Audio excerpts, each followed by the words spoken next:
The Wizard of Oz, what it really means. This appears to be a message to expose the banking cartel in America, and to let the people know that they have the power to liquidate them, and get back to Kansas, the real land and republic.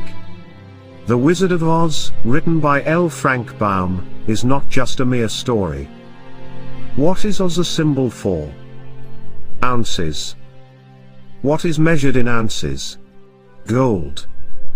What is the yellow brick road? Bricks or ingot bars of gold. The character known as the Straw Man represents that fictitious, all caps, legal fiction, a person the federal US government created with the same spelling as your birth name. Remember what the Straw Man wanted from the Wizard of Oz? A brain? No juristic person, legal fiction, paper corporation has a brain because he or she has no breath of life. What did the Straw Man get in place of a brain? A certificate, a birth certificate for a new legal creation. He was proud of his new legal status, and all the other legalisms he was granted. Now he becomes the epitome of the brainless sack of straw who was given a certificate in place of a grain of common sense. Now, what about the Tin Man? Does taxpayer identification number, TIN, bring anything to mind? The poor Tin Man just stood there, mindlessly doing his work until his body, literally seized up and stopped functioning. He worked himself to death, because he had no heart or soul. He's the heartless and emotionless creature, robotically carrying out his daily task as though he were already dead. He's the ox pulling the plow and the mule toiling under the yoke. These days, his taskmasters just oil him nightly with beer, and place him in front of a hypnotic television, until his very existence no longer has any meaning or value. His masters keep him cold on the outside, and heartless on the inside, in order to control any emotion or feeling that might arise. The Cowardly Lion was always too frightened to stand up for himself. Of course, he was a bully and a big mouth when it came to picking on those smaller than him. Have you ever noticed how bullies are really the biggest cowards? They act as though they have great courage but, in reality, have none at all. They roar, but with no teeth of authority to back them up. When push came to shove, the Cowardly Lion always buckled, and whimpered when anyone of any size or stature challenged him. He wanted courage from the Grand Wizard, so he was awarded a medal of official recognition. Now, although remaining a coward, his official status allowed him to be a bully, but with officially recognized authority, and not at all unlike the attorneys, who hide behind the courts. What about the trip through the field of poppies?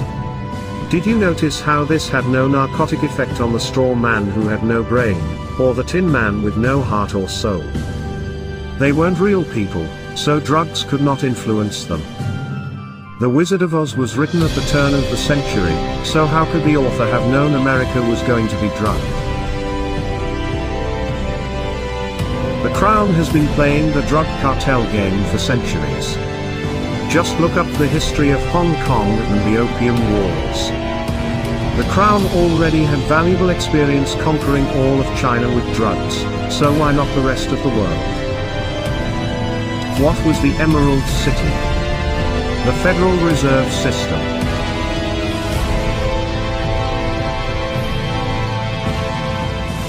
Who finally exposed Wizard for what he really was. Toto, the cute and somewhat annoying little dog. Toto means in total, or altogether in Latin. What was it that the witch wanted after she alleged that the little dog had bitten her? Toto. Or everything. Notice how Toto was not scared of the great wizard's theatrics, yet he was so small in size, compared to the wizard, that no one seemed to notice him. The smoke, flames and holographic images of Oz were designed to frighten people into doing as the great wizard commanded. But Toto simply padded over, started barking until others paid attention to him and came to see what the barking was about. Who was behind the curtain? just an ordinary person controlling the levers that created the illusion of the great wizard's power and authority.